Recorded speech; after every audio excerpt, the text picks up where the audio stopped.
Chào anh em quay trở lại với channel của mình. Thì cũng khá là lâu rồi mình cũng không ra video mới về game mới cho anh em. Hôm nay chúng ta sẽ cùng đến với một phiên bản của PES 2016. Đây là một phiên bản mà mình có thể gọi là cảm thấy rằng cái bản mà mình thích nhất, bởi vì là hồi đó thì mình cũng xem cái chú bác chơi này, nhưng mà các chú các bác còn chơi tay cầm ấy, mình vẫn chưa, lúc đó mình vẫn chưa có gọi là tìm hiểu hết về bóng đá đấy. Thì mình cũng đã tìm thử và tải game này về đó. Nói chung là khá là mất thời gian. Ok thì không nói nhiều, bắt đầu vào thôi. Ok, và cái tiếng game thì nó hơi ồn một xíu anh em ạ, cho nên là anh em cũng cảm ok. Cái này là từ PES 2016 TV ấy, là cái PES cái từ PES 2015 trở đi đúng, trở đi đến cho đến PES 2021 là nó sẽ dùng cái diện mạo hoàn toàn khác luôn. Từ PES 2014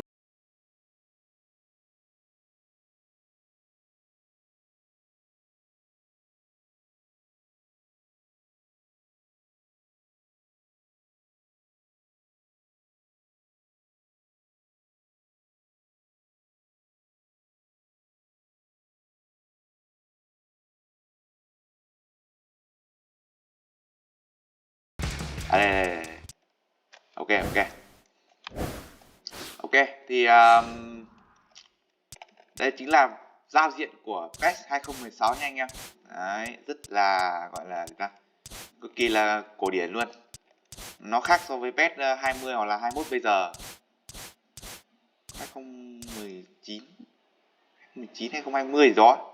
Đó thì đây là các bản PES mà mình cảm thấy là mình cũng, đây là bản PES tư thích nhất mà mình tối đa của cái máy mình nó có thể chơi được, bởi vì PES 2017 nó quá nặng cho nên là mình sẽ không thể chơi được. Đó thì anh em nào mà muốn tải game này thì về thì anh em cứ lướt comment ở dưới phần mô tả đi, mình cũng sẽ để link cho anh em ở bên dưới mà. Đó, không phải lo gì cả, cho nên là anh em cứ chơi thoải mái nha. Anh em cứ vào đây và chơi thoải mái thôi, anh em cứ chơi offline thôi, chứ mình cảm thấy là mình cũng khá là gọi là muốn chơi những bản lớn hơn ấy, nhưng mà do là cái vấn đề mà bạn biết rồi mà, máy của mình nó giới hạn như nào thì chỉ có giới hạn đến đấy thôi. Ok thì chúng ta sẽ test thử nhá, thử một cái vài trận ấy nhỉ, Premier League này. Lúc này là PES đã bị gọi là mất khá nhiều cái bản quyền của cái giải đấu hàng đầu của châu Âu rồi. Đó thì mình cũng không hiểu là đấy thôi.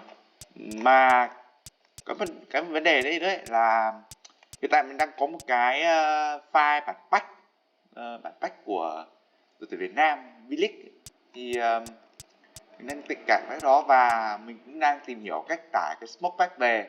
Nếu như mình làm được ấy thì mình sẽ quay cho anh em xem bản mode V-League đó, nếu không thì thôi, có thể là mình sẽ để dành hôm khác mình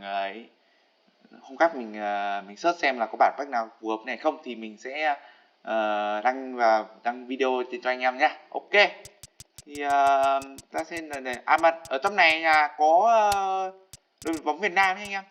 Đây này, Bình Dương này Bình Dương luôn đấy. Thì mình sẽ định cho đà với ai, và trong cái bet này ấy là chúng ta có thể chỉnh được đội hình, chỉnh được cái thị trường chuyển nhượng tùy theo ý muốn của mình nha anh em. Bởi vì là ở trong này nó không phải là mặc định đâu, nó là có thể chỉnh theo, có thể là chỉnh theo bây giờ luôn đấy, và anh em nào mà thích cái đội hình bây giờ, anh em có thể vào cái edit và sau đó là chỉnh thôi, vào transfer chỉnh thôi. Ta sẽ chơi Bình Dương cho đá với Manu. Bình Dương cho đá Manu, một điều không bao giờ xảy ra luôn. Ok và ta sẽ có cái gì đây. Ok, và đây là cái giao diện chính này. Ok, còn có Bùi Tấn Trường này anh em. Cái này Bùi Tấn Trường như vậy là thủ môn nổi anh chương trình. Lúc này toàn đây là đội bóng duy nhất mà mình thấy có cầu thủ Việt Nam anh em ạ. Lê Công Vinh sẽ lại đá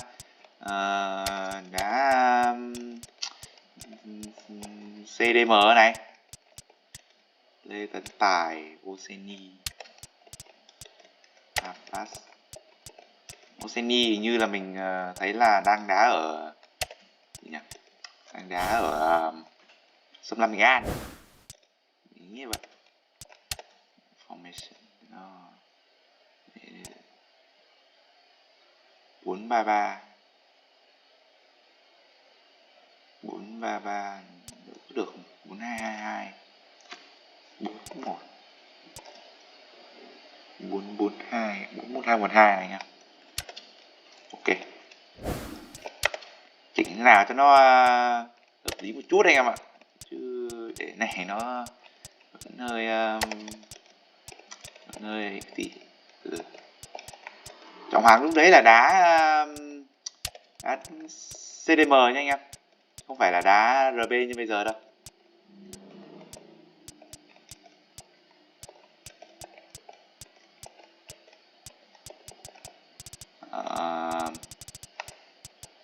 Có anh Đức này anh em. Anh Đức này, với anh Đức là với các mấy Bình Dương là đá cực kỳ phong độ cực kỳ cao luôn anh em.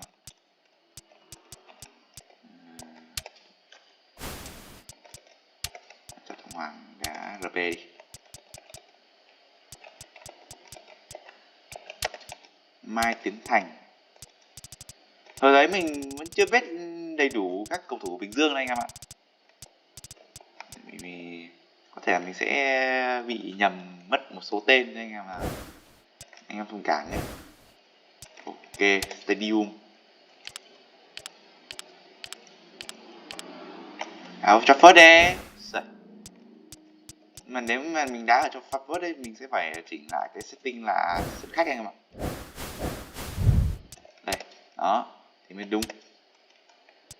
Mới đúng với cái ấy của mình.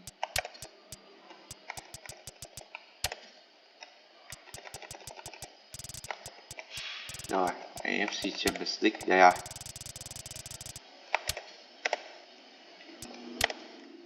Đây.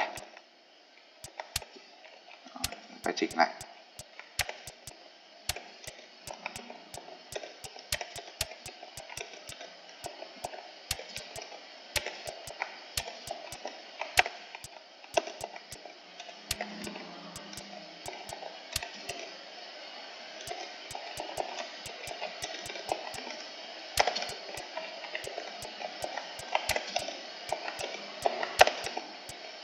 Anh chờ mình một chút nhé.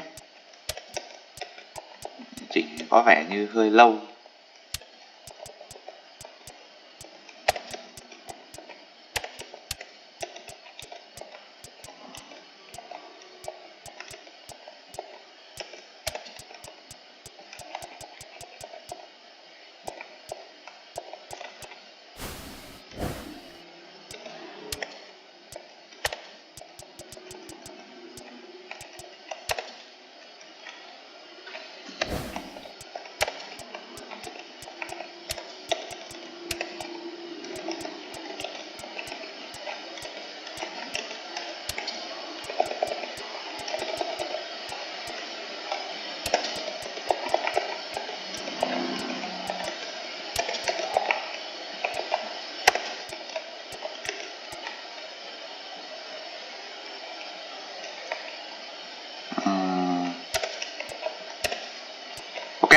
Thì để này ok, để như này đi.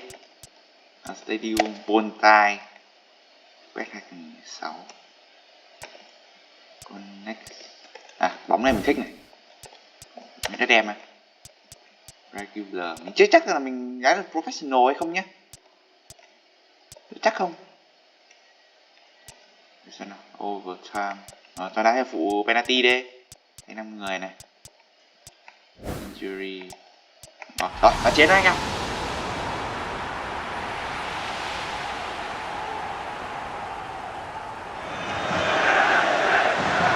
A ground that barely needs an introduction. The grand theatre for many a footballing drama. Welcome to the Theatre of Dreams, Old Trafford. I'm Peter Drury, and here with me in the commentary box, I'm glad to report, is Jim Beglin. Thanks for that, Peter, and may I say a big hello to everyone. Đây là winner to be, lực lượng cái kìa.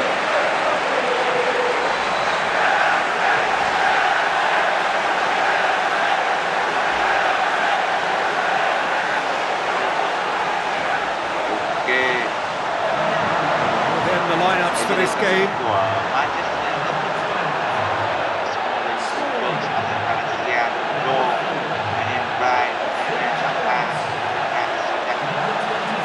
là toàn những cái tên tuổi nên là dựa trên lên bảng cung hoàng nhưng xét về chúng ta rất là bắt và để là định hướng cho đá bóng So off we go then. Who do you think this turns on, Jim? Angel Di Maria. He has an awful lot going for him. A good dribbler, a very good crosser, a marvellous free kick taker, and a range of passing that most midfielders would be proud of. And he can play a prominent part. Yes, getting the best out of him will count for so much. Bây giờ là đang nhiều danh hiệu V-League.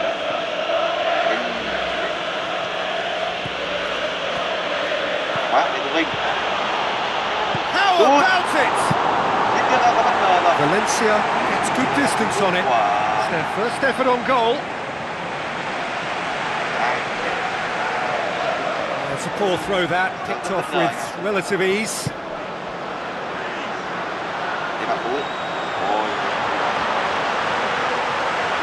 Rooney. In by Rooney. Juan Mata. And the ball's come out. Get a throw in.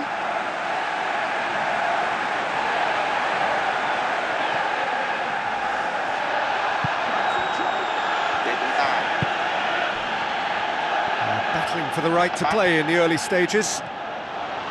And the counter is on. The shot's on! He can pounce on that. Oh, extraordinary. Well, that's the kind of break that can do a lot of damage. It just lacked the finish to be a great counter-attacking strike. It was so direct. Well, to have had a few attempts already in this game augurs well for what's to come. It's been a very bright start from them.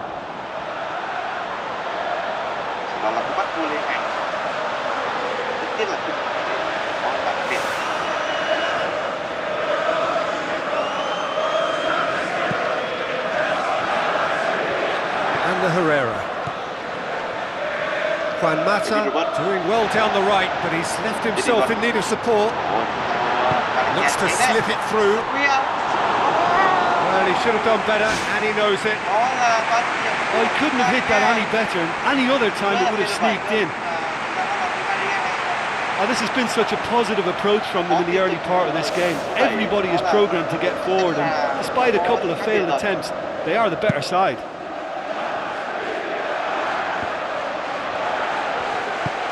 Ashley Young. Di Maria. Ashley Young. And now the finish. Goal! Manchester United! Manchester United take the lead. Well, I think it takes real confidence and a natural technical ability to be able to do that. I think he made it look so easy, and it was anything but. I would have struggled with that big time. Manchester United get themselves into the lead. Well, that's put him in the driving seat, but there's a lot of football left in this one yet, believe me. So what now? Doesn't get the pass he's looking for. And the Herrera.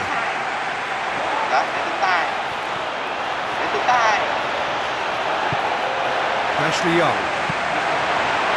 Drives it towards the front. Clears it out of harm's way. It's come loose. Well, that's where he wants it. Now it's Rooney. It's a loose ball.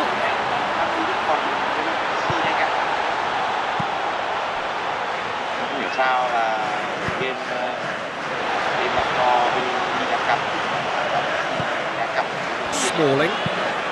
Boots it upfield. Đây là Lê Phạm Tú.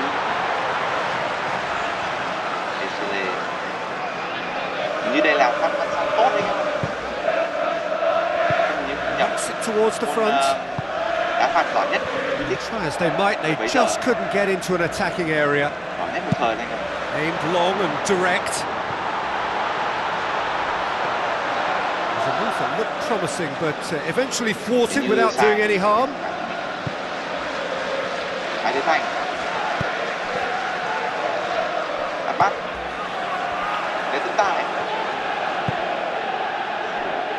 Another piece of really good defending. Ashley Young pumps it forwards. Keeper's ball.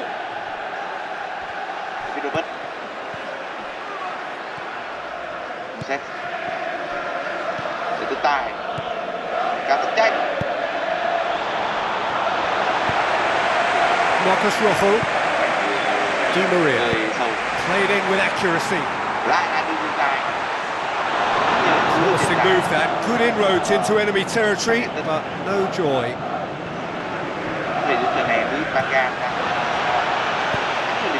It's been intercepted, and that will come to nothing. Looks like a good ball through.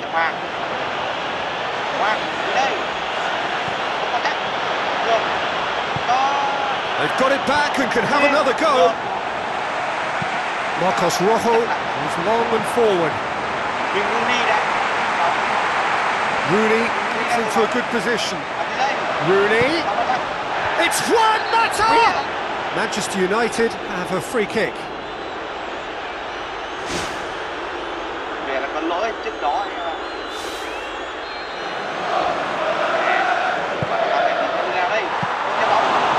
He went for the corner. Well, I wasn't expecting him to try his luck from so far out, but that was close. I mean, it kept the keeper on his toes. And Herrera. They really are proving themselves to be solid all over the field.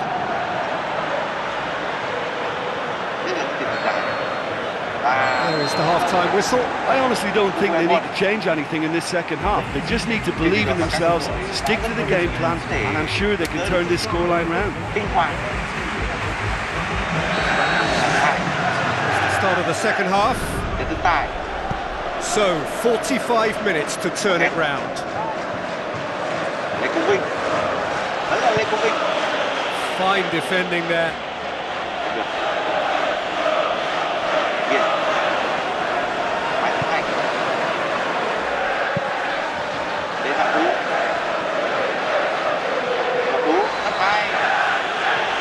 Fine defending there. Valencia has a long pass towards the front. You could just about hear the collective sigh there. They know they got away with one. Now the pass. A decisive action by the goalkeeper. He knew he had to get that done. And the Herrera with the ball through. Rooney passes it through. Di Maria! And in it goes! 2 up and threatening to pull clear. Yeah, looking back at that, that's how you play on the counter. Quick and decisive and ruthless with the finish. I thought it was a stunning, stunning breakaway. Manchester United get themselves a 2-goal cushion. Well, at 1-0 this contest was still nicely poised, but now that it's gone to 2, mindsets are affected a lot more. Winning belief one way and that losing feeling the other. Valencia. And it's Young.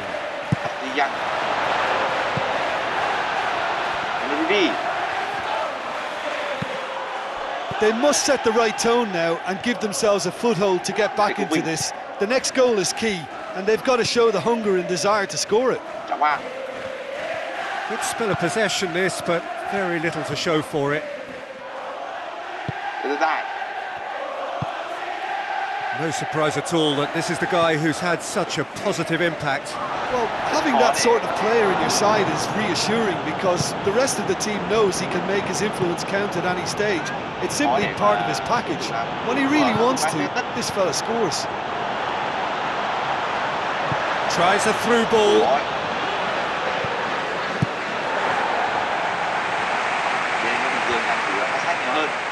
Good idea, just poorly executed.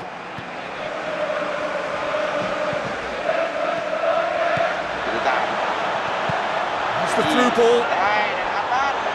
A chance! Oh, that's neat. And the Herrera.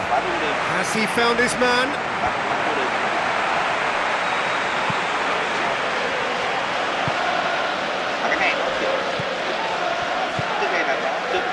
Another piece of really good defending. Smalling. Valencia. It's a forceful run down the right, but he's short of options now. Chance! Rooney with a shot! They are running riot! And the lead is 3! It is surely done! Oh, even a section of the opposition fans are applauding that. You just have to appreciate it. You know, it's the modern ball that makes such a difference to shots like that. If you connect well, it will swerve and dip all over the place. It's just so hard to predict. He's made it 2, and no doubt he's hungry for more.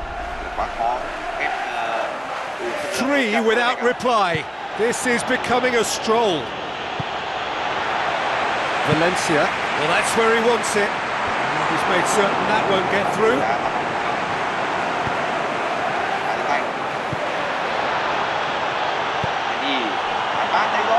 Big chance! It goes to show he is human after all. Okay, they've got nothing to show for it, but that was a really incisive counter-attack, and it's hard to defend against that type of breakaway.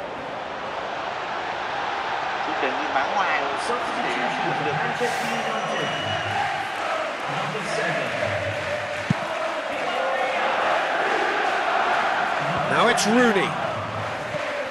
Fellaini. Valencia. Now it's Juan Mata.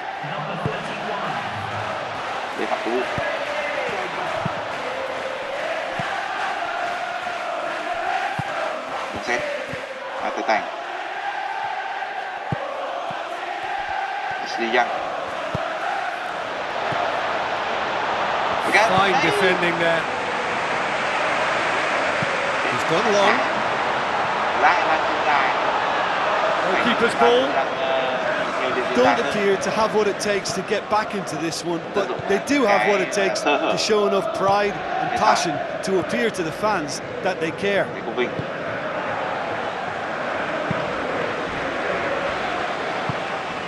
Juan Mata. Who's going to make this theirs? No, that's not the ball he wanted.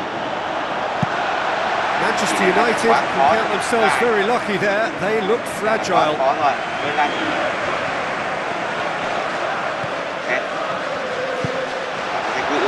Well played, he saw that coming. Smalling. Juan Mata. Now the pass. He acknowledges that he should have come up with something better there. Yeah, it looked like there that he was asking just a little too much of himself to try and thread that ball through. It was a bit over-ambitious, but I like his thinking. Phil Jones. Looks like a good ball through. Going for goal!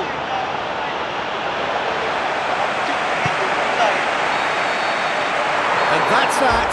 Well, the scoreline doesn't tell the whole story. They were outclassed in every possible way. Would you summarise what we've seen today then, Jim? Listen, the one area that was most vulnerable was the heart of their defence. They've got...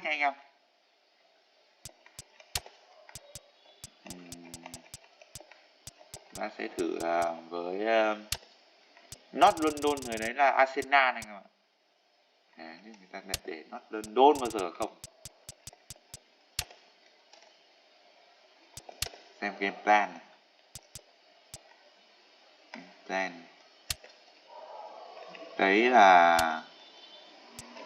Sirigu Marquinhos, sao lại cho LP này?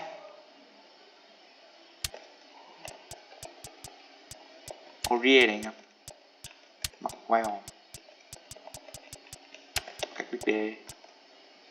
Merati Matuidi. Rapio. Motta là ai đây? Matuidi này. Torre. Casimira.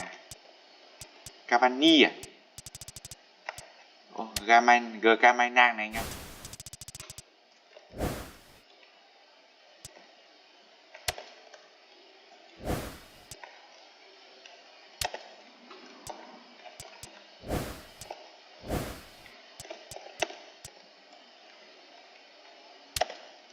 Stadium.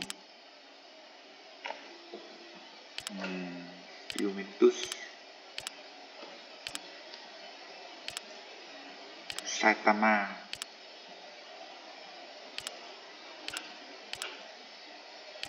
Stadion. San Siro.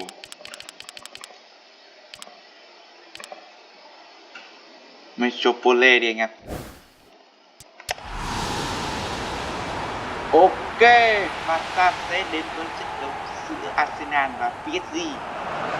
Và mình điều khiển PSG nha anh em. So a warm welcome to you all. We will be underway very shortly once all the pleasantries are complete. I'm Peter Drury and this is Jim Beglin. A delight to have him on board. Hi everyone, and thanks Peter. It's great to be on board. Chiến luôn. So it's away we go then. So Jim, tell me this, who are you looking for in particular here? I'll choose Per Mertesacker. He's got his critics, but when he's got his determined head on, he's far more decisive in dealing with trouble, and so he should be at 6.5 feet tall. I wonder whether that has anything to do with you being a defender once upon a time, Jim. Marco Verratti. Oh, no, that's not the ball he wanted.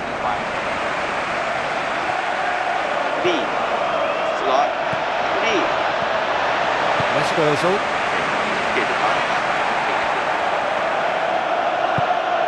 Now it's Giroud. Lobs it in gently. Cazorla gets it back. Marco Verratti. Mesut Ozil. Cazorla.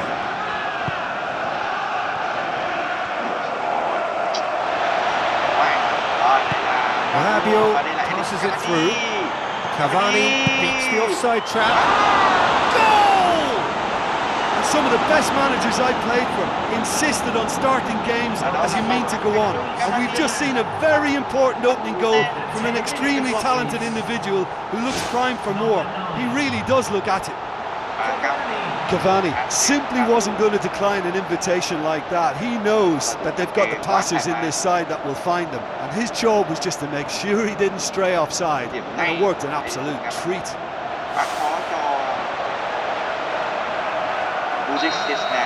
Well, that has certainly made things interesting. Paris Saint-Germain are already ahead, the perfect start. Well, they've managed to get their noses in front early because they've been much quicker out of the stalls. They've set a high tempo and intensity and look as though they want it much more at the moment. Rabiot and shoots! And that really should have hit the net. Well, he caught that one right on the meat. Cracking effort.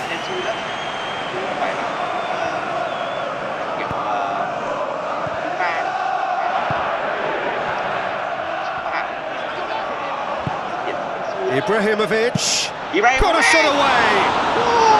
What a rocket! That is special. About as smooth as it gets.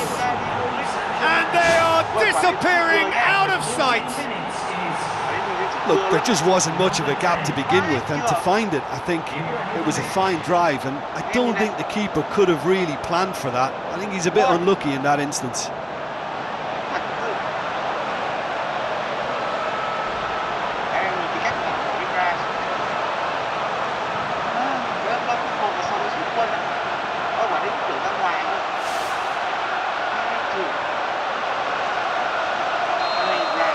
Paris Saint-Germain get themselves a 2-goal cushion.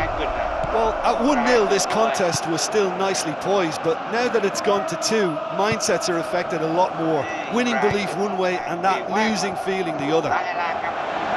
Ibrahimovic. Oh, and they really should have been made to pay. Well, I think you can only praise that sort of alertness and the way he almost knew what was going to happen, and he got there really early. That was top stuff for me. The ball's come loose and the chase is on.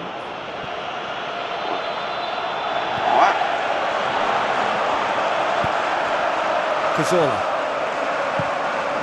Giroud. And it's Ramsey. Well positioned to make that interception. Now the pass. Monreal. Cazorla. Marco Verratti tries a long pass towards the front. Lucas Moura's cross. And back out it comes. Decent ball. You can get that clear. Thrust towards the front line. Turns and goes back. Cazorla. Now it's Giroud. Dinks one in. Out towards the flank. It's come loose. He's going after it. Giroud looking for a decent ball in. Alexis Sanchez.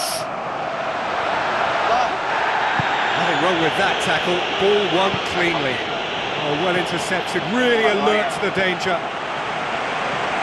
Tries a through ball. Monreal. Has a shot! And oh! That is special! Olivier Giroud! Back to within 1. Interesting! Sirigu maybe was unsighted by his own defence there. Just look at the way the ball sneaked through that defensive line, and I don't think he could pick it up until it was way too late. This is threatening to become a really good game. I think they can sense a comeback here, and so can this crowd. It's all systems go now. Lucas Moura. And he's whipped it in low. Sticks it away! 2 up and threatening to pull clear. Well, that always looked the likely outcome. Look, you can only exploit the space if the pass is good enough, and in that instance, it was instinctive and quick, and it did the damage. Làm một trận Champions League nhỉ? Làm một trận Champions League. UEFA Champions League. Trận chung kết năm đó là giữa anh 15 anh 16 là ai nhỉ? Mình nhớ không nhầm là Real Madrid với ai không? Real Madrid. Tôi cho là Real Madrid với Juventus đi. Bởi vì sau năm đấy thì sau cái năm mà 2016 2015 2016 ấy thì sau cái mùa giải là 2016 2017 thì Real Madrid đã giành chức vô địch và thắng Juventus anh các bạn. Thắng chính cái đội bóng mà Ronaldo đến ngay sau đó luôn anh các bạn. Quá ghê gớm. Benzema để 442 đấy. Sợ. 442 để 2 tiền đạo ở đây 41212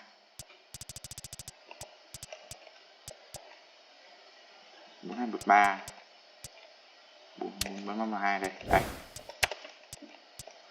Pepe Ramos mấy con hàng quá xa vời rồi. Ramos thì Nacho lúc đấy vẫn chưa phải là một trung vệ ấy nhất, vệ trụ cột. James Rodriguez này anh em. Isco, Gareth Bale,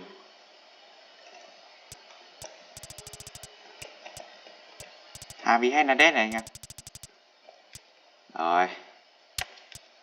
Nó đã cắm luôn chứ. Phải đùa. Hai màu áo khá giống nhau nhỉ. Ok. Buồn thai. Semifinal lên 15 này. Và Stadium. Nghe rất tiếc là nó không có Bernabeu anh em ạ.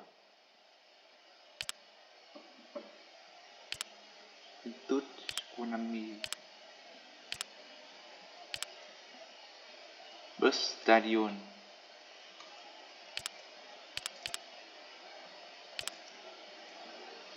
San Siro. Senja Kopat. Arena này. Metropole đi. Rồi.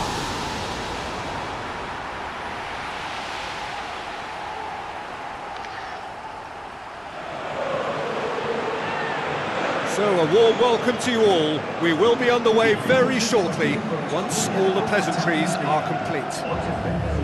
And our live game is Real Madrid against Juventus. I'm Peter Drury, and here with me in the commentary box, I'm glad to report, is Jim Begley. Well, thanks for that, Peter. I'm more than ready to get going here. And so the distinctive sound of the UEFA Champions League anthem. Ta thấy Paul Pogba ở Juventus này các bạn. Pogba hiện nay vẫn đang ở Juventus. Và giờ này là Juventus thì Pogba vẫn chưa phải là tiền vệ quá là máu chiến.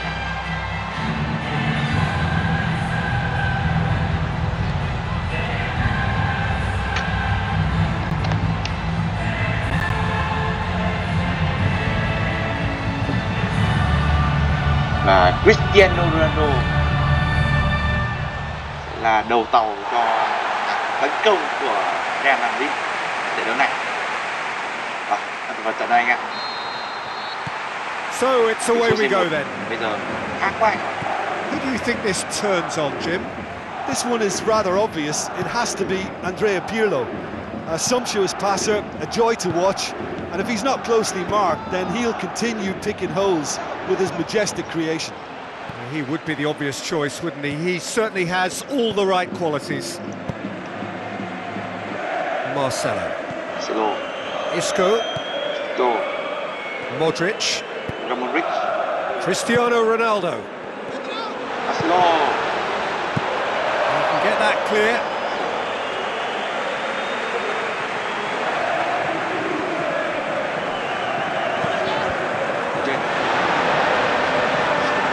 Cristiano Ronaldo! What a wonderful goal! Listen, the big names earn their reputations for precisely the reason we've just seen. They have a habit of making their presence felt, and here we are, early stages. He struck one, and he looks hungry for more. He was never going to miss from there. Oh, players like this fella almost have a sixth sense to get themselves in such great poaching positions. How quick-minded was that?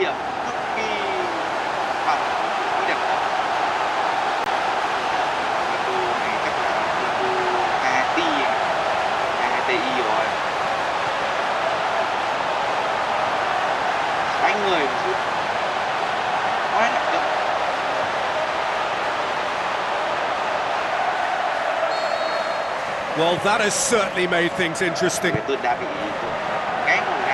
Lichtsteiner. Spoon forward. Toni Kroos.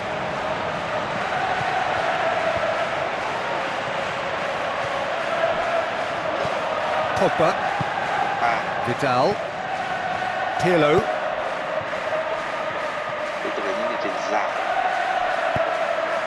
Morata. Gets it back. Oh, great ball! Absolutely brilliant! Carlos Tevez shimmers! Juventus are level! Lovely goal, perfect poise to set himself for the strike. And that has added a whole new complexion to the game. Yeah, in a game like this, every chance is vital, but they're back on level terms. Bale. No, that's not the ball he wanted. Vidal. And it's Tevez. Deftly done. And he's shown him a clean pair of heels. Toni Kroos. Through the first period, and it's looking quite a game here. Bale. It's Bale! Goal! Real Madrid! And they get themselves in front! Oh my goodness, that has ripped the rigging. That is just the top drawer finish. He was always in control and couldn't have placed it any better. Tới nay là anh là cứu con bên là rất là hoạt động. Cầu thủ thì áo phải có hai mặt, cái hay chứ không thể nào hai đường, họ phải làm thế để mà tạo ra chắc chắn được. Nếu như mà họ chơi quá là đơn điệu, đơn giản như vậy không thể nào mà tạo ra chắc chắn cho họ được. Thì cần có sự tỉnh táo đó để tránh được thua, tránh được cái rủi ro về hàng ngự được. So what now? Mới tạo ra sự tự tin, sai tự tin tưởng trong hàng ngự, không phải là họ đá như vậy là chỉ để tạo ra những cái lỗi nó trọng tài thấy được đâu. Vidal, Tevez, loose, Tevez, and somehow it stayed out. Tevez has made his mark on this game. Toni Kroos, Modric.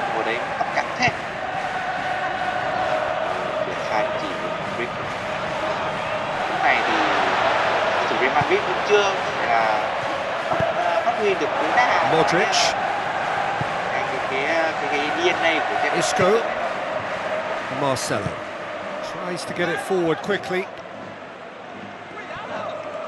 Anh em đã từng biết là Real Madrid là Marquisio, DNA của Vidal, 13 danh hiệu được 3 danh hiệu của nó đến từ 14. The ball's come loose and the chase is on. Pirlo, Lichtsteiner. Real Madrid being made to look sloppy in possession here. It's broken loose. Oh, and they really should have been made to pay.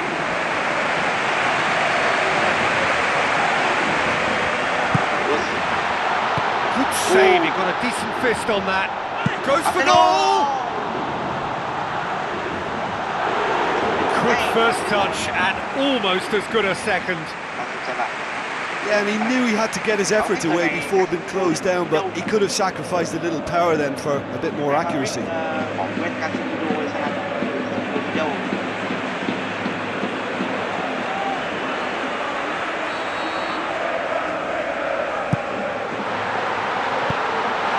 The defence can get it clear. Looks like a good ball through. Is it out of harm's way? Evra. And it's Morata. Rafael Varane pumps it forwards. Modric. Now it's Isco. And now the finish. Oh, he's really drilled it. There he is, making his presence felt. Yeah, he's definitely a player who looks like he could make something happen every time he's on the ball. He's just full of belief and energy. Cristiano Ronaldo. Bale.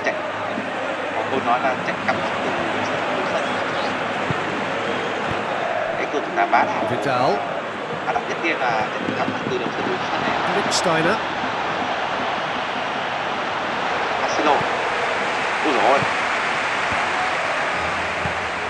Vidal. Marquisio with the ball through. Lichtsteiner. Isco does well there, alert. Cách đá chọn quá là sai lầm. Marquisio. Cách làm từ game. Nhưng mà mình biết Morata. nhỏ And it's biết là Tevez. nó là cái bet rồi, nhưng mà hồi đó đấy, hồi đấy là cái bet là gì Benzema. mà nó mình biết bet là gì. Aimed long and direct. Mình cũng chưa biết bet là cái game gì luôn. Looks to slip it through. Đấy là nó Morata shoots! rồi. It's in! Oh, this is a real show of character. Rather than let their heads drop, they stood proud and fought hard. Brilliant. With time and space aplenty, he was never going to miss. Yeah, I've got great... There's the end of the first half. What a good half. They've gone blow for blow, and it's 2-2. Bây giờ mình đã biết được là nó là cái bet. Thực thấy là So we're into the second 45. rất là sắc. Đây là một cái bet. Pirlo Cái bet thì demanding a quick ball here. Vidal. còn nữa mà chơi nữa anh ạ. Bale. Và cho đến bây giờ Modric. bây giờ thì mình đã tìm ra được tựa game này chắc chắn có Evra goes direct to the front line. có thể đã bị lãng quên trong một thời gian dài, nhưng mà về sau Isco hiểu biết được bóng đá nhiều hơn. takes control of it and he's on the move. It's Cristiano Ronaldo. Brings it forward. Pogba. Evra. Pogba. There's a long pass towards the front. Well positioned to make that interception. Bale. Modric. Try as they might, they just couldn't get into an attacking cái đồ area. họa đang chơi này là Fox Engine nhé. Now it's Benzema. Bây giờ đâu Oh, they could break here.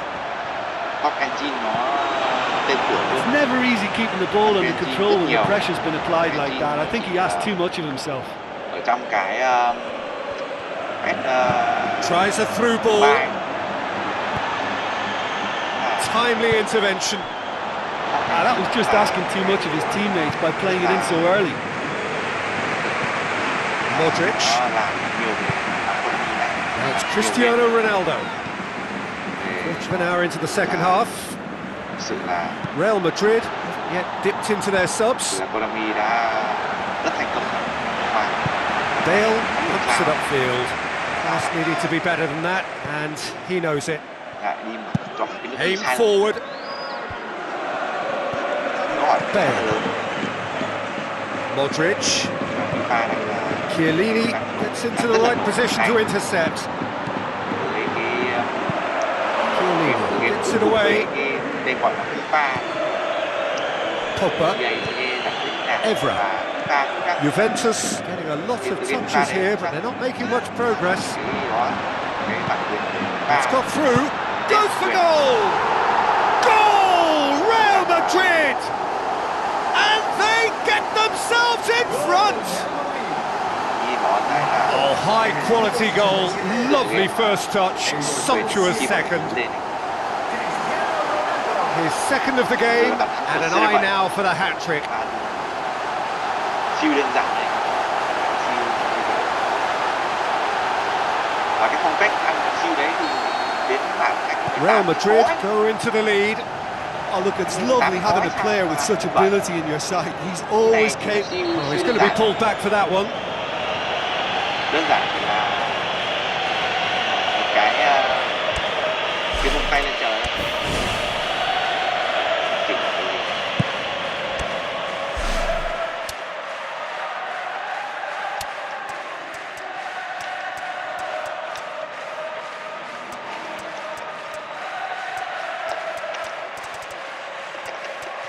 Thời này vẫn chưa thấy có cái tiền đạo nào nó ra giá nhỉ.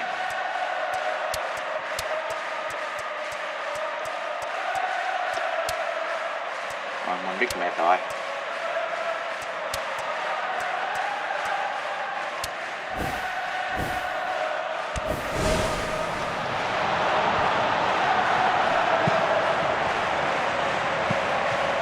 Benzema. Isco. And it's Cristiano Ronaldo. Cristiano Ronaldo doing well down the left. Now, what are his options? It's Cristiano Ronaldo! Well, that was a really awkward one for the goalkeeper to deal with. Marquisio. And he has been fouled there.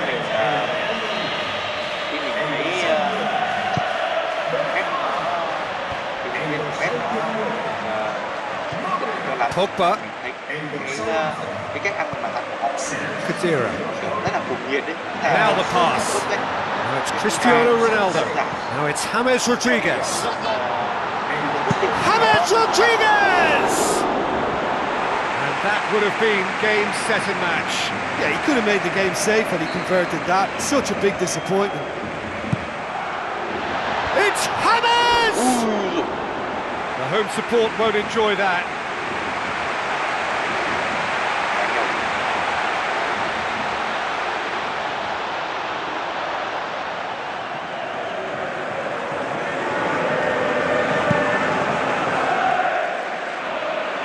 Now it's Tevez. Now it's Vidal.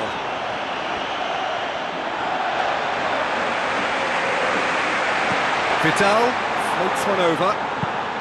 Thinking by the keeper, he did well. Who's going to make this theirs? Oh, well defended. That had to be done. Kadira. Daniel Carvajal. Needed a better pass there.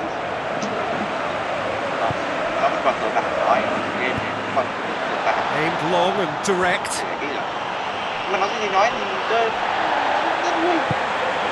Isco doesn't get the pass he's looking for. James Rodriguez. And it's Cristiano Ronaldo. Good idea, just poorly executed. Real Madrid just have to run down the clock. Now it's Cristiano Ronaldo.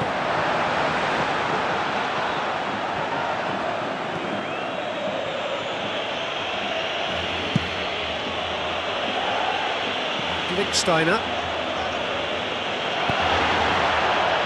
James Rodriguez. Oh, good stop, it had to be. Oh, great save, real class. Oh, he's done ever so well there. That's a wonderful, wonderful save.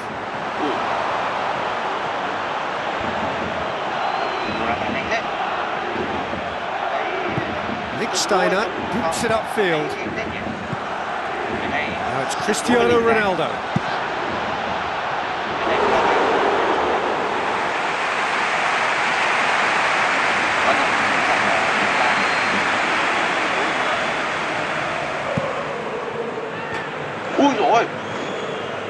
Toni Kroos.